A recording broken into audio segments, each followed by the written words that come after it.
Miujiza itamiminika jioni ya leo. Itakuwa ni jioni ya kipekee kwa ajili yako.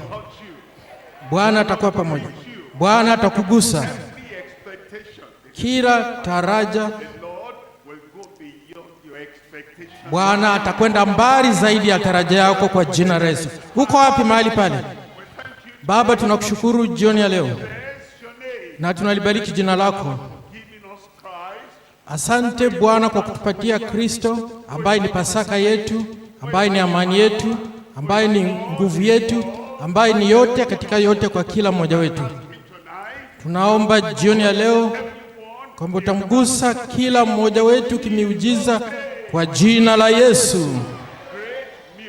Miujiza mingi kwa kila mmoja hapa na katika maeneo yote, kila mmoja mahali popote alipo katika Nigeria, Tanzania na hata nje ya mipaka ya Afrika kwa jina la Yesu. Tunalitukuza jina lako katika maisha yako, na furaha ambayo tayari imeshaingia katika moyo wa kila mmoja haitakoma, itaendelea kukua. Furaha, amani, uponyaji na ukombozi, nguvu kwa kila saa katika kila maisha. Asante Bwana kwa majibu. Kwa jina la Yesu tumeomba. Bwana wabarikini na mwaweza kuketi sasa. Jioni ya leo tunakuja katika ujumbe wa muhimu sana. Jana tulianza kwamba Kristo Pasaka yetu, na kwa kuwa Kristo alitufia, sasa kila tatizo, kila mkasa, kila hukumu na mateso yote ya milele yatawa. Na jioni ya leo tunakuja kwa Kristo amani yetu. Angalia Waefeso sura ya pili. Waefeso sura ya pili. Waefeso sura ya pili mstari wa 12. Mahali hapa nasema kwamba zamani zile mlikuwa hamna Kristo, mmefarakana na jamii ya Israeli, wageni wasio na maagano ya ahadi ile. Mlikuwa hamna tumaini wala hamna Mungu duniani. Lakini sasa mambo yamebadilika. Sikusikia ameni yako vizuri. Na wakati ule kabla hatujamjua Kristo, wakati huo kabla hatujampa maisha yetu, wakati huo kabla hatujaingia katika nguvu, katika chanzo za baraka zote za mbinguni, wakati huo palikuwa hakuna tumaini. Nyakati hizo hapakuwepo na furaha. Wakati huo hapakuwepo na amani. Wakati huo hapakuwepo hata na baraka. Lakini sasa angalia mstari wa 13. Katika mstari wa 13, lakini sasa, mtu mmoja aseme, lakini sasa maisha yangu hayatakuwa kama yalivyokuwa. Lakini sasa magonjwa hayatakuwa na mguso tena katika maisha yangu. Lakini sasa mikasa itaondolewa katika maeneo yote ya nyumba yako kwa jina la Yesu. Lakini sasa katika Kristo Yesu, ninyi mliokuwa mbali hapo kwanza mmekuwa karibu kwa damu yake Kristo. Mstari wa 14, kwa maana yeye ndiye amani yetu. Kwa maana yeye ndiye amani yetu. Amani moyoni mwako, amani nyumbani kwako, amani katika jamii yako. Kila mahali unakwenda, amani itakufuata kwa jina la Yesu. Kila misukosuko, kila kuchanganyikiwa, kila mashaka, kila hofu, woga na chochote kiwacho kile, vyote vimetoka. Kwa sababu sasa, kwa maana yeye ndiye amani yetu, aliyetufanya sisi sote tuliokuwa wawili kuwa moja, akakibomoa kibambaza cha kati kilichotutenga. Angalia mstari wa 15 sasa. Anasema katika mstari wa 15, naye akisha kuondoa ule wadui kwa mwili wake, ndiyo sheria ya amri zilizo katika maagizo, ili afanye hawa wawili kuwa mtu mmoja mmoja ndani ya nafsi yake. Akafanya nini? Akafanya amani kwa ajili yako.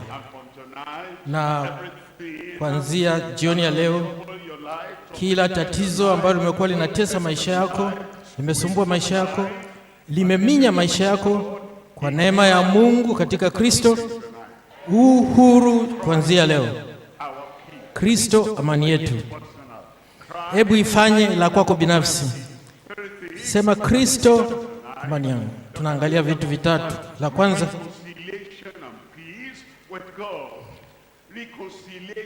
upatanisho halisi pamoja na Mungu. Jambo la pili, ukombozi mkamilifu kwa amani ya Mungu.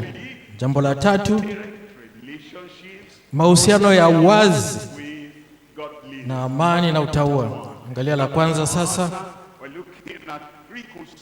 Tunaangalia upatanisho na amani pamoja na Mungu.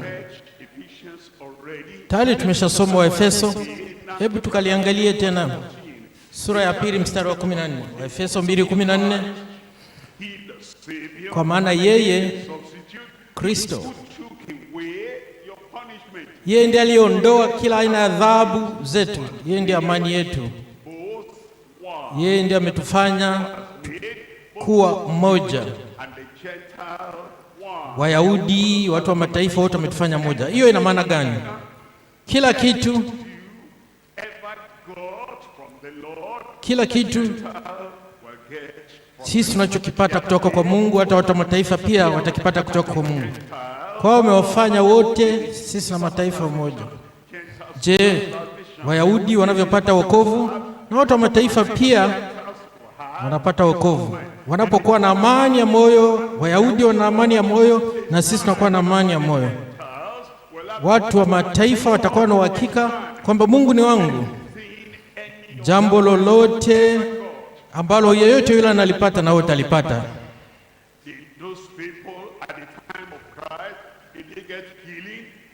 Kwa hiyo watu wale wakale waliokuwa na hitaji wanapokea ukombozi, na utapata ukombozi. Walipata uponyaji, walipata furaha, na utapokea furaha. Kwa hiyo kawafanya wote pamoja nasi, ametufanya wote sisi ni wamoja. Akakibomoa kiambaza cha kati kilichotutenga, kiambaza cha kusema kwamba mimi ni Myahudi, mimi naweza kupata hiki na kile kutoka kwa Mungu. Lakini haijarishi kwamba kiambaza hicho tayari kimeshabomolewa. Mwanamke na mwanaume, nasema mimi ni mwanaume, naweza kupata hiki, naweza kupata kile. Wewe ni mwanamke. Kuta zote zile zimevunjwa, na sasa kila mmoja aweza kuingia katika baraka za Mungu. Na jioni ya leo nakukaribisha, ingia katika baraka, ingia katika wokovu, ingia katika amani ya Mungu, ingia pia katika miujiza ya Mungu kwa jina la Yesu. Kwa hiyo tunaangalia jambo la kwanza, upatanisho wa Mungu na upatanisho kupitia Kristo. Jambo la pili, jambo la tatu, kuachiliwa kutoka katika hukumu baada maombi. Angalia la kwanza, upatanisho pamoja na Mungu na amani kwa Kristo. Tunaangalia Wakorintho wa pili sura ya 5. Wakorintho wa pili sura ya 5, angalia mstari wa 18. Lakini vyote pia yeye aliyetupatanisha sisi na nafsi yake kwa Kristo, yeye aliyetupa huduma ya upatanisho. Tunapozungumzia juu ya upatanisho, ni kama A na B walikuwa na uadui, na inawezekana wewe ni mmoja wao, kwamba mmoja wapo labda ni B anafanya kitu tofauti ambacho A yeye apendezwi nacho. na A ndiye mwenye uwezo wote, ndiye muumbaji, na B yeye ni mtu mdogo, na yeye anafanya kitu kinyume na Mwenyezi. Sasa Mwenyezi anasema mtu huyu, mwanaume huyu, mwanamke, wewe usifanye hilo, hilo sio sawa. Mataraja ya Mungu na viwango vyake vya kitaua haviruhusu jambo hilo. Kwa hiyo mtu bora kabisa, mwanaume bora, mwanamke bora, na bado yeye anaendelea kufanya yale ambayo yako kinyume na Mungu Mwenyezi, ambaye ana nguvu na uwezo wa kuweza kumwadhibu. Anasema unaendelea kufanya hayo na unaendelea kufanya hili na lile, haya basi nitakwenda kuonyesha mamlaka yangu yenye uwezo. Lakini ndipo akatokea Bwana wetu Yesu Kristo, mwana wa Mungu, mkombozi wetu, ambayo yeye hakutaka wewe uweze kuangamia. Akaingilia kati, akasema, Baba, mimi nitasimama kwa ajili ya huyu mtu, na kwa sababu ya mimi msamehe. Na Baba akasema, mwanangu Yesu, mimi sitaweza kabisa kusema hapana kwa ajili yako. Wakati wote lolote unaloniambia lazima nilifanye, kwa sababu wewe ni mwanangu wa pekee, na kwa sababu wewe mwenyewe umejitoa, na kama Pasaka, kama yule kondoo wa Pasaka ambaye achukuaye dhambi za ulimwengu wote. Na kwa hiyo yote ambayo ni ya Mungu, ambayo yeye ametupatanisha kwa yeye mwenyewe kupitia Yesu Kristo, naye ametupatia huduma ya upatanisho. Alinituma kukuita wewe na kukuambia kwamba matatizo yote yaweza kuwa mwisho jioni ya leo. Ameniambia nikueleze kwamba hesabu yako mbinguni tayari imeshafanywa sawa na umeshapatanishwa na Mungu. Sasa kuna amani kupitia Bwana wetu Yesu Kristo. Angalia mstari wa 19. Katika mstari wa 19, yaani Mungu alikuwa ndani ya Kristo akiupatanisha ulimwengu na nafsi yake. Kila mtu ulimwenguni, hakuna upendeleo, hakuna upendeleo wa aina yoyote. Haijalishi kwamba wewe ni mkuu, mnene, mkubwa, upatanisho ni kwa ajili yako. Kristo amefanya kila kitu kwa ajili yako, haijalishi dhambi gani umefanya.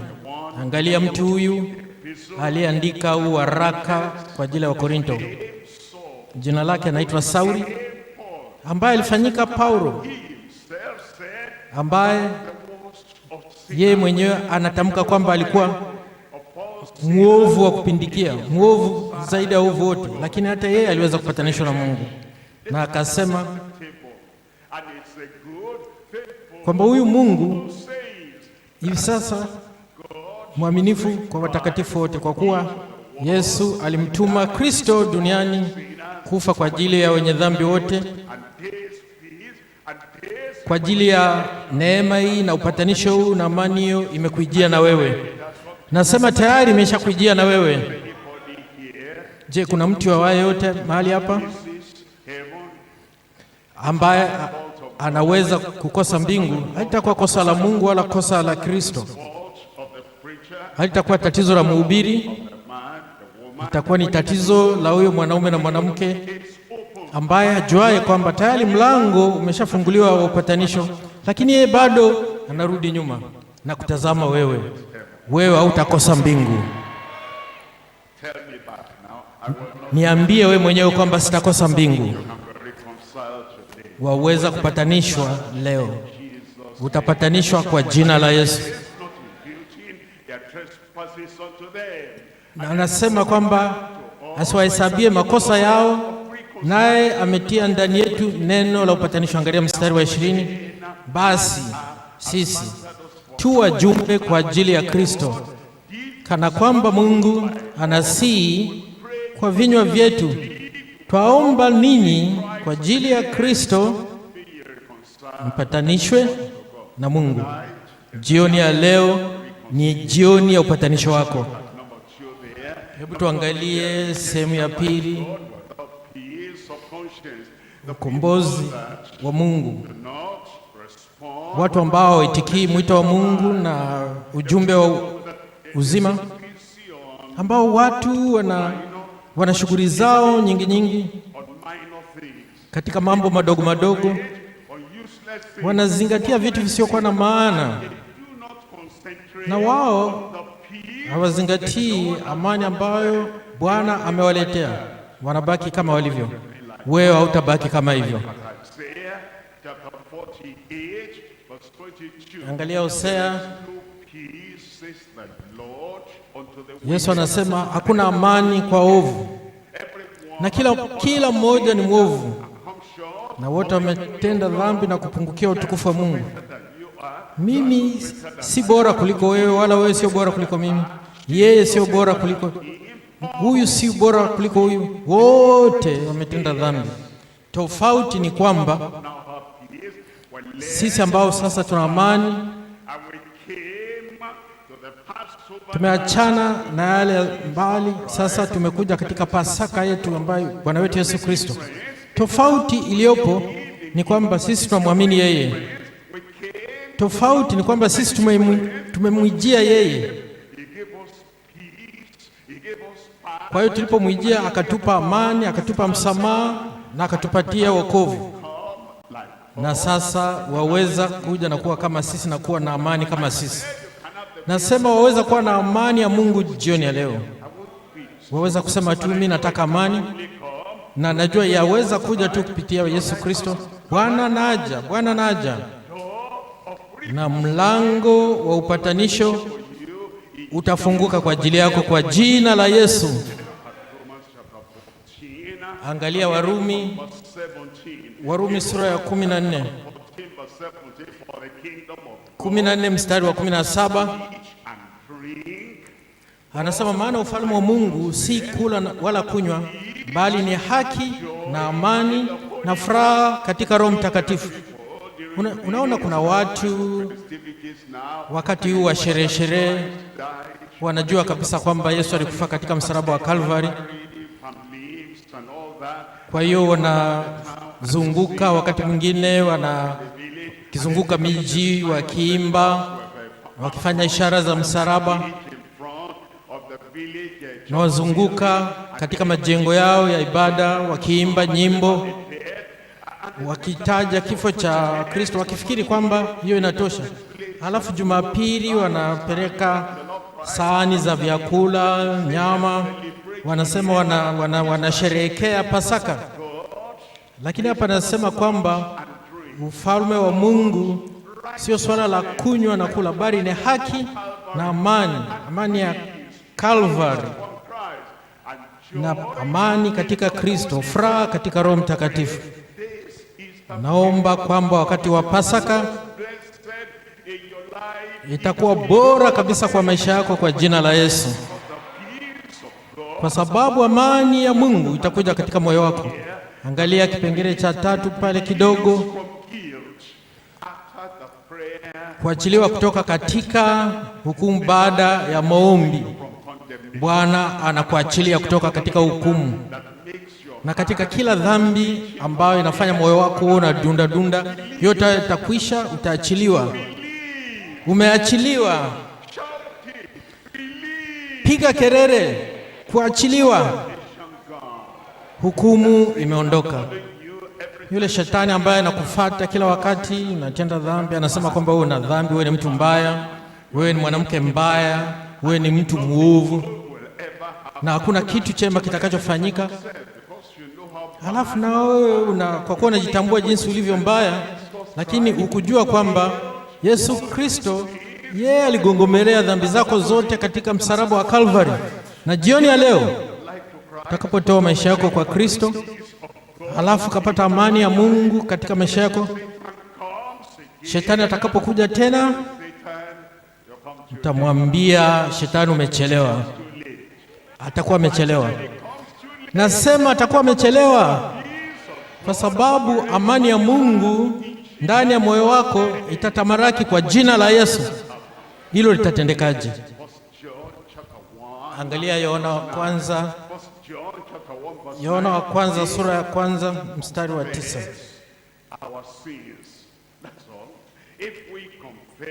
Anasema kama tukizungama dhambi zetu. Anasema tukiungama dhambi zetu. Yohana kwanza 1:9.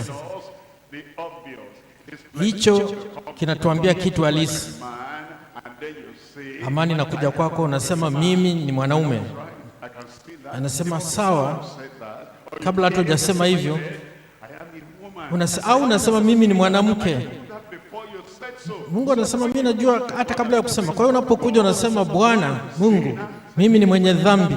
Anasema ndiyo najua. Kwa sababu moja, kwa sababu wote wametenda dhambi na kupungukiwa utukufu wa Mungu. Kwa hiyo utasema Bwana, mimi ni mwenye dhambi, unatubu dhambi zako. Hiyo ni kitu cha kawaida. Lakini mtu anapokuja kwangu, unamwona kwamba ni mwanaume, kila mtu anajua kwamba ni mwanaume, alafu anasema mimi ni mwanamke, huo utakuwa ni uongo. Na yeye anafanya hivyo kwa imani, lakini sisi tunajua kwamba ni mwanaume. Utasemaje kwamba wewe ni mwanamke? Au mwanamke anapokuja na kisha akasema hebu nitazame, mimi ni mwanaume, nasema hiyo ni uongo. Kila mtu anaweza kujua kwamba wewe ni mwanamke. Kwa hiyo mwenye dhambi anapokuja kwa Mungu, alafu akasema Mungu, mimi ni mwema, mimi ni safi, mimi sio kama watu wengine walivyo, mimi ni mwema, nimekuwa nasaidia watu wengine, mimi sina dhambi yote. Yesu anasema wewe muongo. Wote wametenda dhambi na kupungukiwa utukufu wa Mungu. Zaidi ya hayo, yeye anajua kila kitu katika maisha yetu. Kwa hiyo hakuna sababu yote ya kusema kwamba sijafanya hilo. Tunakuja tu, tunatubu na kusema kila ambacho tayari Mungu anakifahamu. Na unaposema hivyo, Bwana, sitaki kuendelea kuwa hivyo tena. Sitaki kuendelea katika eneo hilo tena la dhambi. Biblia inasema kwamba yeye ni mwaminifu na wa haki hata atuondolee dhambi zetu na kutusafisha na udhalimu wote. Angalia sasa kipengele hicho. Wewe unafanya kitu kimoja, Mungu anafanya mengine. Anasema tukiziungama dhambi zetu. Unakuja ukiwa katika ufahamu wako umemaanisha, alafu kwa unyofu kabisa unasema Bwana, sina amani katika moyo wangu. Najua sababu nimekuwa naishi katika uovu. Mimi nimefanya mambo ya uovu katika familia yangu. Ninasikia hatia moyoni mwangu. Kwa hiyo mimi natubu, nakiri kwamba mimi mwenye dhambi, sitarudia tena mwelekeo huo tena. Kitu cha kwanza, Mungu ni mwaminifu. Anakuita, anasema kila atakayeliitia jina la Bwana ataokolewa. Jambo la pili, Mungu ni wa haki. Aliziweka dhambi zako juu ya Kristo ambaye ni mwanawe wa pekee. Jambo la tatu, anasamehe dhambi zako zote. Jambo la nne, anakusafisha katika uovu wote, anakusafisha na udhalimu wote.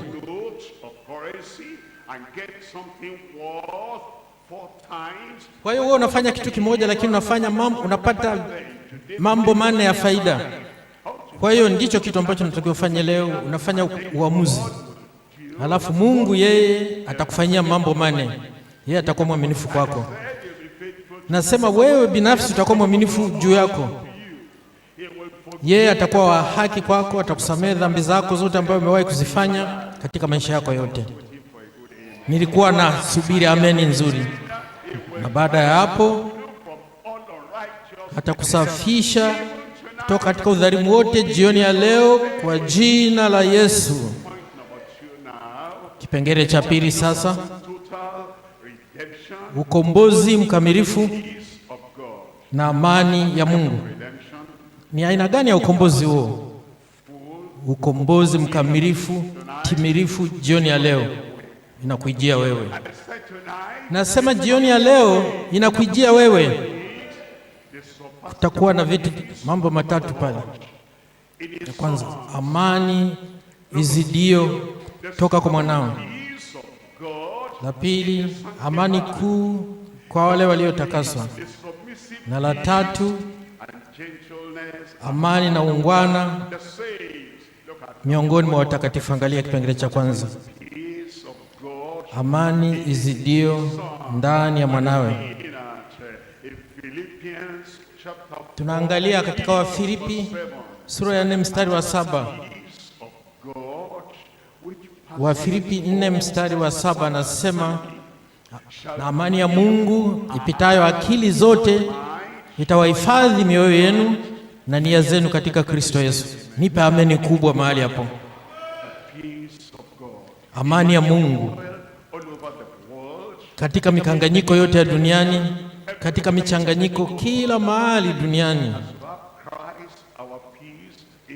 Unapokuwa na Kristo ambaye ni amani yetu katika moyo wako, katika nafsi yako, katika utu wako wa ndani, hiyo amani ya Mungu ambayo hakuna mtu yeyote awezaye kuifahamu itatamaraki katika maisha yako na moyo wako kwa jina la Yesu.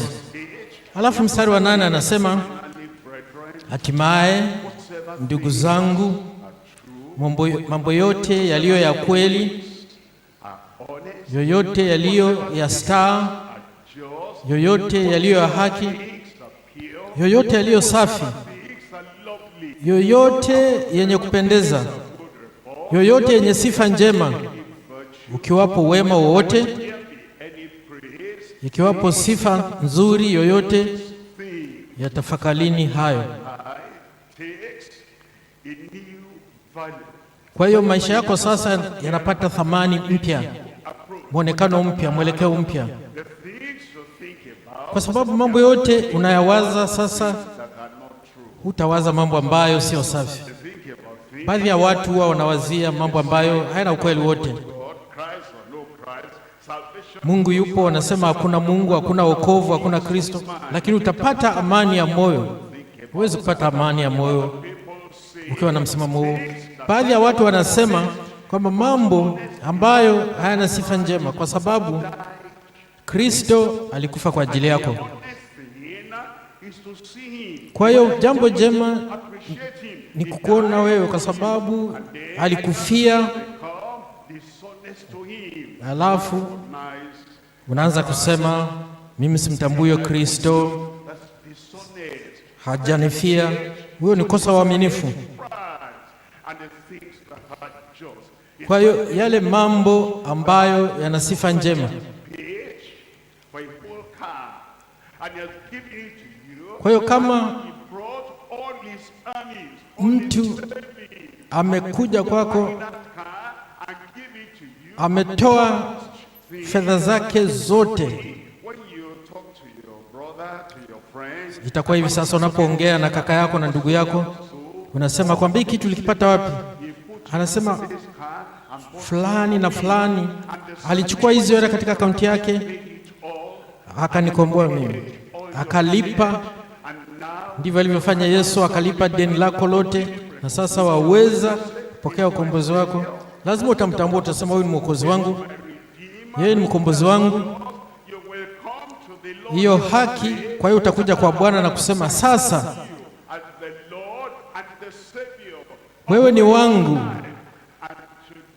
wewe ni mkombozi wa maisha yangu. Na ukifanya hivyo utaona kwamba amani ya Kristo itatawala katika moyo wako. Angalia mstari wa 9 sasa,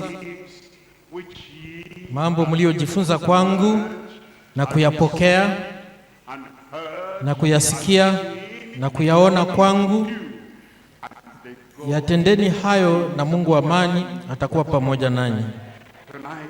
Jioni ya leo, yote uliyosikia kuhusu toba, yote uliyopokea kuhusu imani katika Kristo, yote uliyosikia kuhusu kugeuka kutoka katika dhambi zako,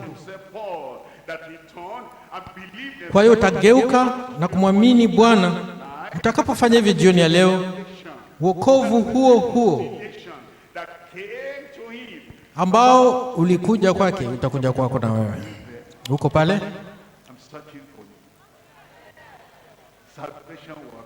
wokovu utakujia, msamaha utakujia, na Mungu wa amani atakuwa pamoja nanyi. Amani ya Mungu itatamaraki katika moyo wako. Utakapokuwa unakwenda nyumbani, amani. Utakapokwenda kulala, amani. Usiku wote, amani. Unapoamka asubuhi, amani katika moyo wako, katika maisha yako, kwa jina la Yesu. Angalia sehemu ya pili hapo, amani kuu ya Mungu kwa waliotakaswa. Angalia Kolosai sura ya 3 mstari wa 15.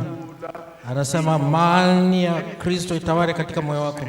Unapokuwa umeokolewa, unarudi tena kwa Bwana, atakutakasa. Kwa hiyo hautakuwa tena unaenda kienyeji, kwa sababu sasa kila kinachotokea, amani ya Mungu itatawala katika maisha yako, itakuongoza katika maisha yako. Unajua, mtu kama afanya kitu, amekufanyia kitu kabla hujamrukia, amani ya Kristo iliyo katika moyo wako itatamaraki. Kwa hiyo hautasema kitu chochote, kwa kuwa daima ila amani iliyo katika moyo wako, hautasema kitu chochote cha kinyume. Kitu tu utakachosema ni amani itakayotoka katika kinywa chako. Katika wingi wa mioyo ndio kinywa kinanena. Kwa hiyo wote tumeitwa katika moyo moja. Kwa hiyo unapomenyeka katika maisha yako, alafu kitu kikatokea, unahitaji kumshukuru Mungu. Tunafanyaje hivyo? Hebu tuseme kwa mfano, unakwenda unashika ile koki ya maji, hakuna maji. Badala ya kunungunika na kulalamika, amani ya Mungu inatawala katika moyo wako. Utamshukuru Mungu, nasema hata hivyo jana nilikuwa na maji, wiki iliyopita nilikuwa na maji, ni leo tu. Ingekuwaje kama pasingekuwepo na maji mwezi mzima? Namshukuru Mungu, utakuwa na shukrani kwa Mungu katika kila kitu. Halafu kama jinsi ambavyo mvua ya Mungu imenyesha leo jioni, utasema naona Mungu ameleta mvua. Kwa hiyo amani ya Mungu itaenda kutawala katika moyo wako. Je, sio mambo mema hayo? Kama Mungu ameruhusu mvua ije, kwa hiyo hakuna vumbi tena kama ilivyokuwa. Kwa hiyo siku zote amani ya Kristo itatawala katika moyo wako. Utaendelea kumshukuru Mungu kwa kuwa amani ya moyo wako. Na anasema ndivyo utakavyofanya. Angalia, unakwenda, anaamka asubuhi, unamsalimu mtu, halafu huyo mtu akuitikia salamu zako. Hautasema mwangalie huyu jinsi alivyo. Angalia jinsi alivyo, sura yake.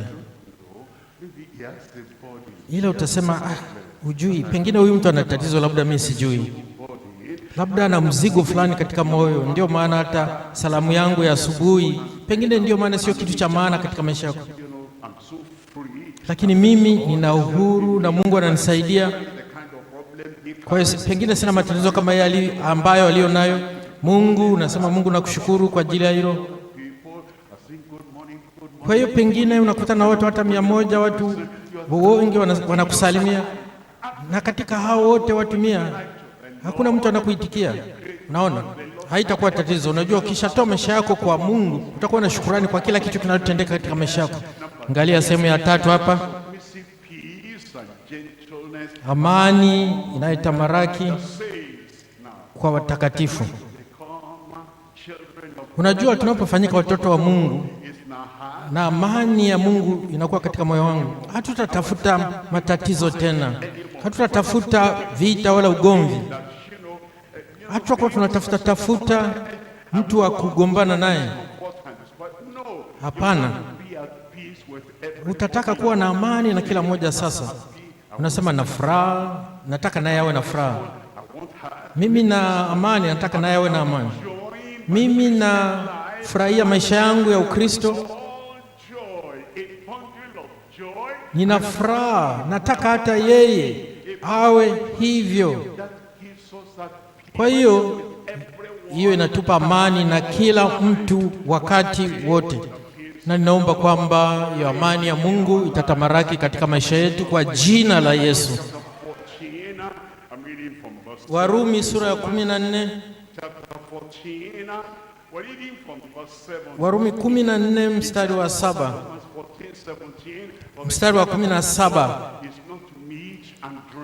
anasema, maana ufalme wa Mungu si kula wala kunywa, bali ni haki na amani na furaha katika Roho Mtakatifu. Unaona hii amani ya Mungu, ile furaha ya Mungu inaleta uponyaji, inaleta nguvu. Tunaambiwa katika kitabu cha Nehemia, katika furaha ya Mungu ndio nguvu yangu. Na jioni ya leo furaha ya Mungu itakuwa nguvu yako kwa jina la Yesu. Na katika Mithali anasema moyo wenye furaha ni kama dawa, moyo wa furaha, moyo wa amani itatenda kazi kama dawa, kama tiba katika maisha yako kwa jina la Yesu. Nataka kuambia hadithi fulani, simulizi. Nitakapokuambia shangilia furaha. Kwa hiyo kama unataka hiyo simulizi, hebu piga kelele furaha. Hiyo furaha itakuja katika maisha yako. Tulikwenda katika mkutano wa nje katika upande wa mashariki ya kusini,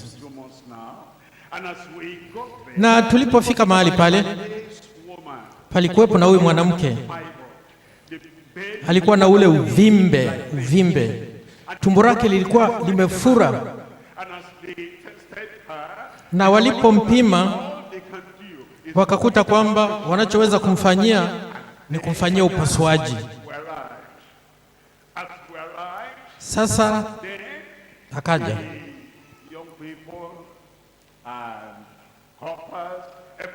watu wakafika, wakaanza kupuliza matarumbeta yao, wakaanza kutangaza ule mkutano kila mahali. Halafu naye akajua kwamba Yesu amekuja. Kwa hiyo wakati huo tayari alikuwa hospitalini. Nasema alikuwa na tatizo gani? Alikuwa na uvimbe tumboni, alikuwa katika kitanda cha hospitali. Aliposikia akafurahi sana. Furaha ilipokuja katika moyo wake, akajisikia kama ngoja niende chooni, na alipokwenda chooni, ghafla ule uvimbe ukatoka.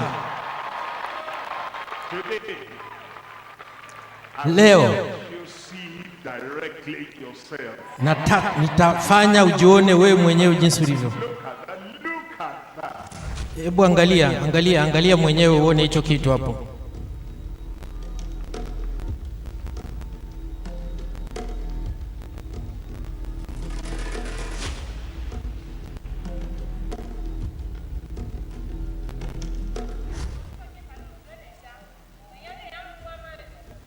My name is Lesa Francis. Naitwa Lesa Francis. Natoka Gasto katika maeneo ya Calabar State. Niko hapa kushuhudia wema wa Mungu kile walichofanya katika maisha yangu. I was having excruciating pain. Nilikuwa na maumivu makuu sana. Not knowing what the problem was. Sikujua ni kitu gani. Nilipokwenda hospitali, daktari aliponipima akasema kuna uvimbe. Kwa hiyo nikaandaliwa kwa ajili ya upasuaji. Lakini siku ile pasta wetu Kumuyi alipokuwa amekuja katika mji wa Enugu, kwa hiyo nikapata muujiza kupitia Kristo. Alipotua tu, taarifa ya kuja kwake ilipofika kwangu, kaingia moyoni wangu.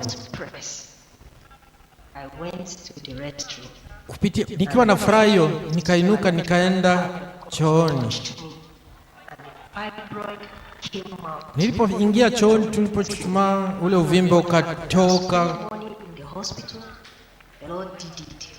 Fedha ambazo ningetumia katika hospitali, Mungu ananifanyia bure. Bure kabisa. Furaha. Na furaha ya Mungu itakapojaza moyo wako, uvimbe utatoweka. Kuchanganyikiwa kutaondoka. Matatizo yote ulio nayo yaliyoletwa na adui shetani, ile furaha ya Mungu itayaondoa yote hayo katika maisha yako kwa jina la Yesu.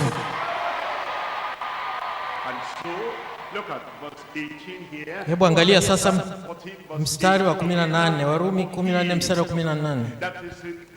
Kwa kuwa yeye amtumikiaye Kristo katika mambo hayo humpendeza Mungu, tena ukubaliwa na wanadamu. Na kisha mstari wa 19, basi kama ni hivyo, na mfuate mambo ya amani na mambo yafaayo, tuwe na amani na ume zetu, watoto wetu na ndugu zetu, kwa sababu njia ya amani ni njia ya baraka, baraka katika maisha yako. Wakati tatizo lote linapotokea, halafu ukashangaa, mtafanyaje? Angalia huyu mtu alivyonifanyia. Wewe fikiria tu baraka unazozitarajia. Nafikiria kuwa na amani na yeye. Ni lipi la muhimu? Je, kupambana na huyo mtu na kukosa baraka zako, au kuwa na amani na kupokea baraka? Lipi bora? Na wewe utakuwa na amani. Naanza kukuona maisha yako yana amani pale. Na mtazamo wako jioni ya leo, amani ya Kristo inapokuja katika moyo wako, maisha yako yatajaa amani kwa jina la Yesu. Twende katika kipengele cha 3 sasa. Tunaangalia uhusiano chanya na amani. Pia tutakuwepo na vipengele vitatu. Cha kwanza, kutafuta amani mbele za Mungu. Tatu, kuacha. Jambo la tatu, ukamilifu wa amani na tumaini la mbingu. Tumaini la mbingu. Utakapofika mbinguni, furaha yako haitakuwa na kikomo, na utakwenda pale. Mimi nakwenda pale. Jambo la kwanza, angalia kwanza, tafuta amani na utakatifu kabla ya mambo mengine. Waangalia Waebrania 12 mstari 10. Tafuteni kwa amani na watu wote na utakatifu ambao pasipo huo hata muona Mungu. Tafuta kwa bidii kuwa na amani na watu wote. Unajua, tunapomfahamu Kristo, yeye ndiye mfalme wa amani na anaishi katika maisha yetu. Na chochote kinachotokea, popote tunapokwenda, Yesu atatutangulia huko. Kwa hiyo mfalme wa amani atakutangulia. Kwa hiyo unapomfuata Kristo, amani yetu, ambaye ni mfalme wa amani, basi utakuwa na amani na kila mtu kwa jina la Yesu. Kabla hujazungumza, amani, mfalme wa amani atakunong'oneza katika maisha yako. Kwa hiyo kabla hujawaza jambo lolote kinyume, mfalme wa amani yeye atakunong'oneza kwanza amani katika maisha yako, na kila uendapo hata kuacha, atakuwa amani ya maisha yako kwa jina la Yesu. Na utakatifu, nini utakatifu? Unaweka miguu yako ambapo Kristo anayekuongoza, yeye anaweka miguu yako. Hapo ndipo utakapokanyaga. Anaweka mahali pengine mguu wake, na wewe unakanyaga pale. Unamfuata yeye, unamfuata Kristo, mfalme wa amani. Maisha yako yatakuwa maisha matakatifu. Kuna mtu alisema kwamba utakatifu ni mgumu. Nikamwambia kwa nini nasema hivyo? Nikamwambia kama natembea mbele yako alafu nakwambia nifuate, unaweza kufanya hilo? Je, nikikwambia tena kila ninapoweka mguu wangu na wewe weka mguu wako, je, waweza kufanya hilo? Akasema ndio naweza. Basi nikamwambia ndivyo hivyo, Kristo anakutangulia, anaishi katika utakatifu, anaenenda katika utakatifu. Kwa hiyo kinachotakiwa wewe unamfuata na kukanyaga kila mahali anapokanyaga yeye, na unafanya kila anachofanya, utawaza anachowaza, halafu neema ya Mungu itajaa katika maisha yako, na kuanzia jioni ya leo utakuwa mtakatifu kwa jina la Yesu. Utamfuata katika maisha yako yote. Angalia kipengele cha pili pale kidogo.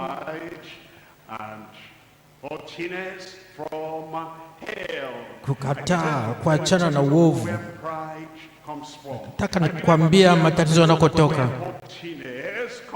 Nataka kukwambia nongwe nakotoka.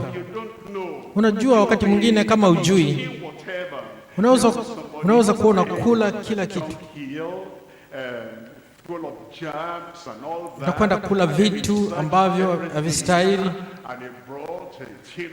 halafu mtu anakuletea pengine kopo la maziwa, mkate, halafu anakula vitu hivyo anakupa wewe. Usile vitu vya namna hiyo. Nakwambia vitu hivyo vimetoka katika takataka, vimejawa dudu, bakteria. Je, utakula kitu kama hicho? Kwa hiyo kitu chochote kinachotoka kuzimu usikipokee. Lucifer alikuwa kuzimu, na akajisifu, na kwa sababu hiyo akatupwa. Na tangu wakati huo Lucifer ambaye anaelekea kuzimu, makazi yake ni kuzimu milele na milele. Yeye ndiye analeta mambo yake yote hayo, zana zake zote hizo, na vyote hivyo vinatoka kuzimu. Je, utapokea kitu chochote kinachotoka kuzimu? Wakati mwingine pengine ujui, unajua kwamba kitu kinatoka kwa kuzimu, hutakipokea. Mimi sitapokea kila kinachotoka kuzimu kwa sura yoyote, sitakipokea, na wewe utakipokea kwa jina la Yesu. Angalia Hosea 14, jinsi ulivyoanguka kutoka mbinguni, nyota ya asubuhi, ukashushwa kutoka chini.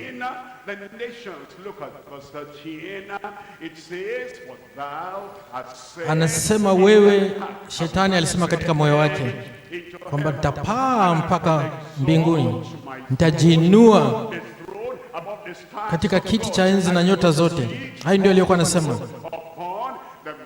Halafu nitaketi katika kusanyiko la huko.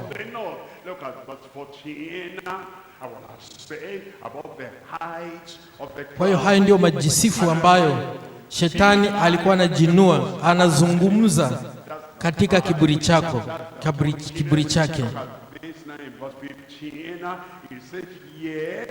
Lakini tashushwa hadi kuzimu. katika shimo. Ndio maana tunasema tunapokuwa na amani ya Mungu, tunafuata amani ya mfalme wa amani. Kwa chochote kitokacho kuzimu na kikataa, na kikataa. Unajua, mawazo ya kujiua yanatoka kuzimu, nitayakataa. Sema na yakataa, na vitu vyote vya kidhambi. Unajua, ni huyu shetani ambaye alikwenda kwa Hawa kamshawishi ale ile tunda lililokataliwa, na hakutambua kwamba yanatoka kuzimu, akapokea, akaanguka. Wewe utaanguka, nasema wewe utaanguka. Nakuja sehemu ya tatu, utimilifu wa amani. Utimilifu, sema utimilifu. Kikombe chako kitajaa, moyo wako utajaa, maisha yako yatajaa, tajaa amani, tajaa uponyaji, tajaa ukombozi, tajaa mibaraka siku zote za maisha yako kwa jina la Yesu. Utimilifu wa amani na tumaini la mbingu. Angalia Warumi 15. Warumi 15 mstari wa 13. Basi Mungu wa tumaini na wajaze ninyi furaha yote na amani katika kuamini, mpate kuzidi sana kuwa na tumaini katika nguvu za Roho Mtakatifu. Kuna mengi mengi mahali pale, na yote ni kwa ajili yako. Nasema yote ni kwa ajili yako. Unapokuja katika amani na Kristo ambaye ni amani yetu, aliyetufia, kwamba kila namna ya kuchanganyikiwa, kila vurugu zote zitaondolewa katika maisha yako unapokuja. Bwana, naja, nataka kupata utimilifu wa mahusiano na Kristo ambaye ni amani yetu. Amani ya Mungu itaujaza moyo wako. Unajua, nilikuambia kwamba tulikwenda kaskazini mashariki kule, na tulipofika pale tuliomba kama tutakavyoomba jioni ya leo. Maombi ya wakati huu kama nilivyoomba, maombi ya leo ni kwa ajili yako. Nitafurahi pamoja na wewe. Amani, furaha, uponyaji, ukombozi, uhuru, matoleo, mafanikio. Unapounganika na Kristo jioni ya leo kwa jina la Yesu. Huyu kijana alikuwa anaitwa Dennis. Baada ya maombi mafupi, huyu kijana alikuwa anafungwa kila siku ili kumfanya atulie. Kwa hiyo akawa amekuja sasa katika ule mkutano, na ghafla, sema ghafla, akarudi kwa kawaida baada ya ile huduma ambayo tuliyoifanya siku hiyo. Hebu nikuonyeshe tena mahali hapa. Hebu muangalie hapo kwenye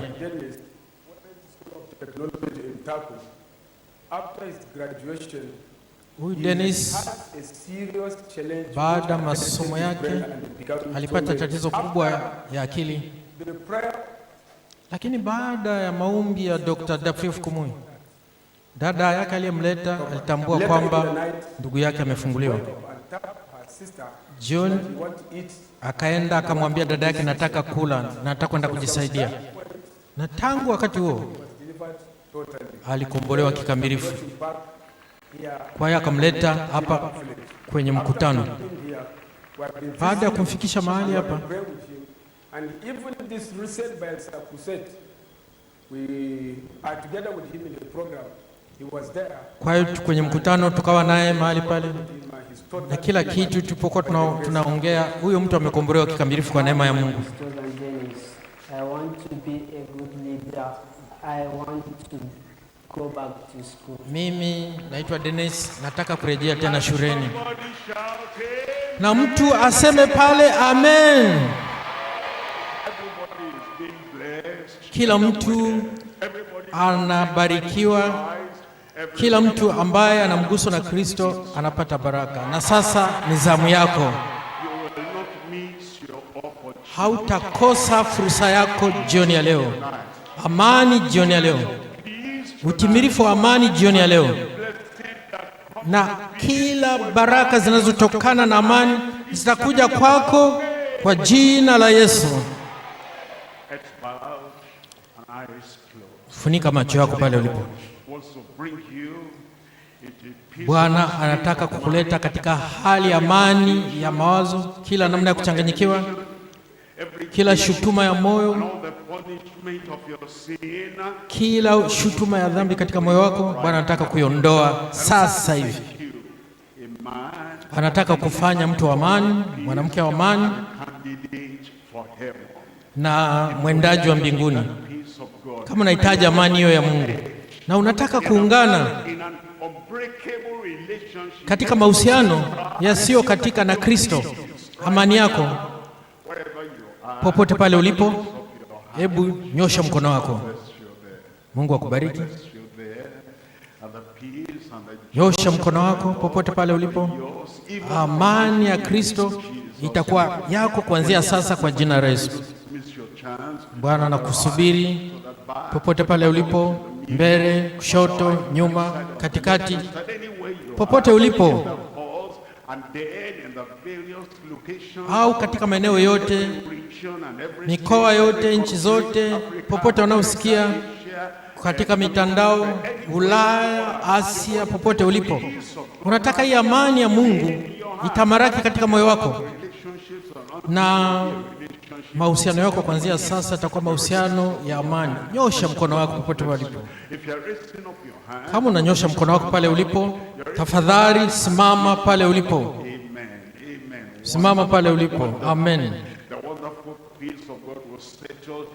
Furaha ya amani ya Kristo itajaa katika moyo wako.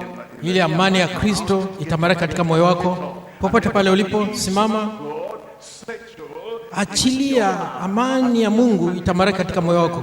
Na kama umesimama pale, hebu mwambie Mungu, Bwana naja. Asante Bwana kwa sababu najua kwamba umenialika. Na mimi nataka amani katika moyo wangu.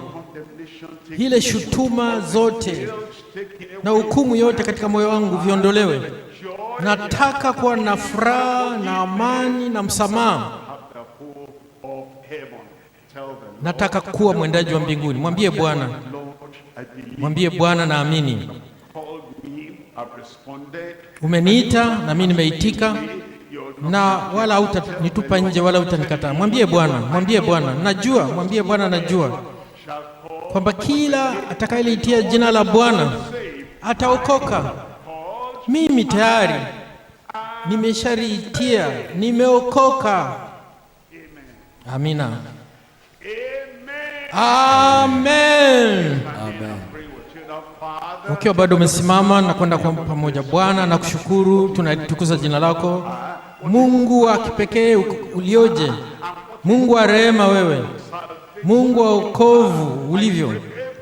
Naomba kwa kila mmoja sasa, naomba kule kuchanganyikiwa kwao, shida zao, hukumu zao zote, na hukumu ya moyoni na adhabu ya dhambi itoke moyoni mwao kwa jina la Yesu.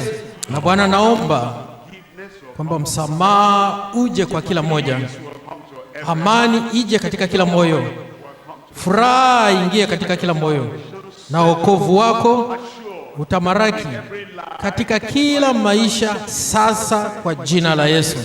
Asante Bwana kwa kuwa najua kwamba umejibu. Kwa jina la Yesu nimeomba. Amen. Ingine Amen ya kipekee ya kuthibitisha amen. Imekuwa. Endelea kusimama wakati huu ambapo sasa wahudumu na tusimame sasa wakati huu. Naomba ujikabidhi mbele za Bwana. Mungu wetu ni Mungu wa baraka tele.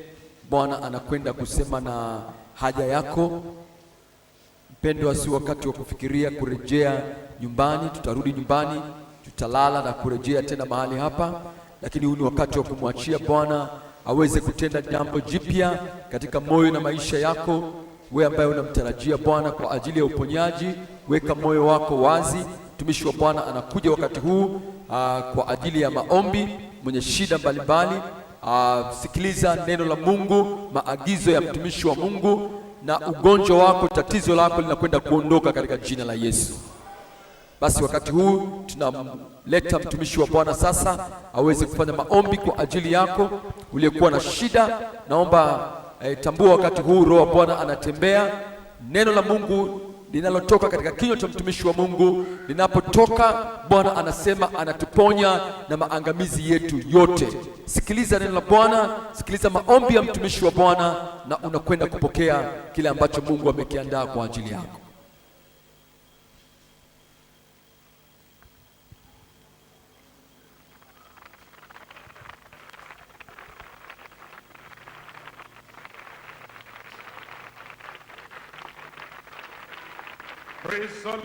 Bwana asifiwe.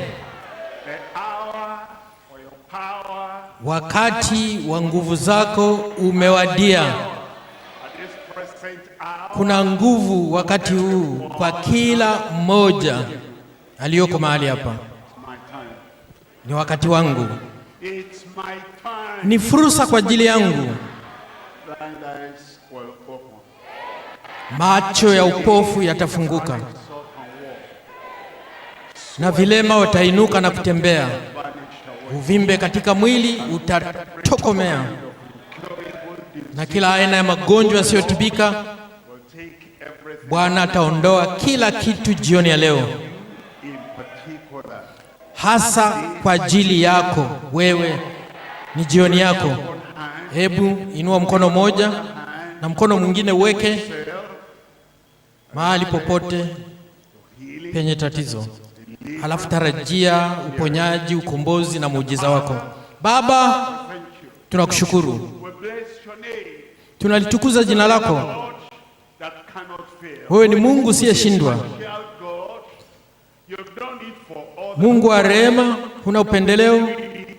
Unafanya kwa watu wengine, utafanya kwa watu wako mahali hapa na kila mahali. Sasa dhihirisha nguvu zako.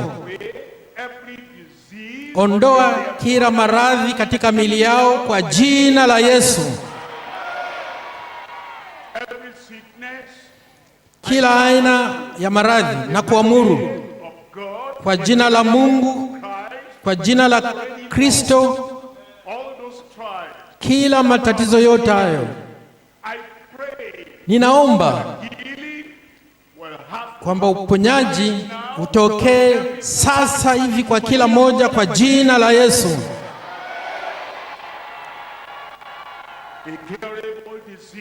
Maradhi yasiyotibika toweka.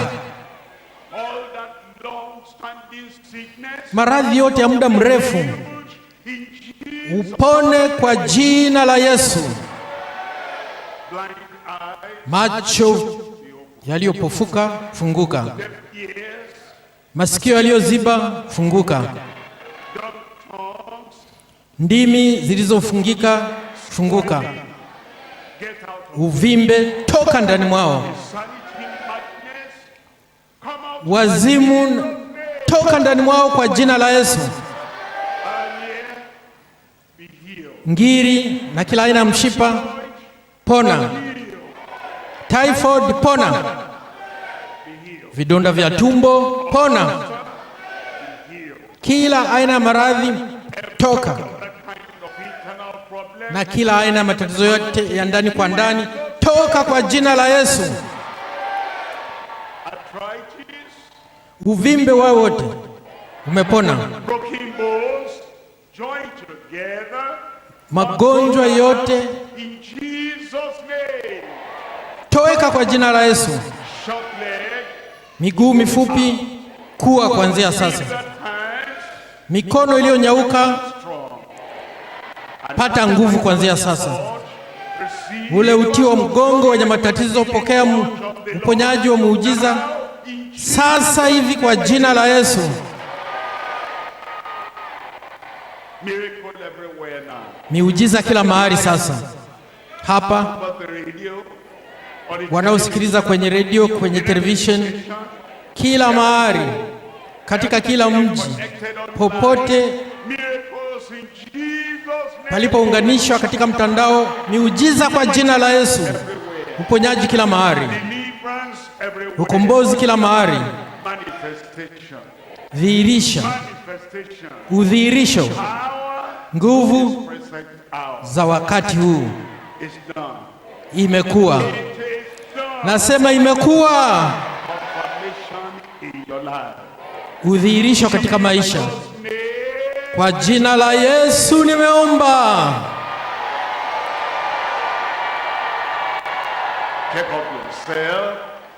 Hebu jikague, maana tayari muujiza wako uko mahali pale.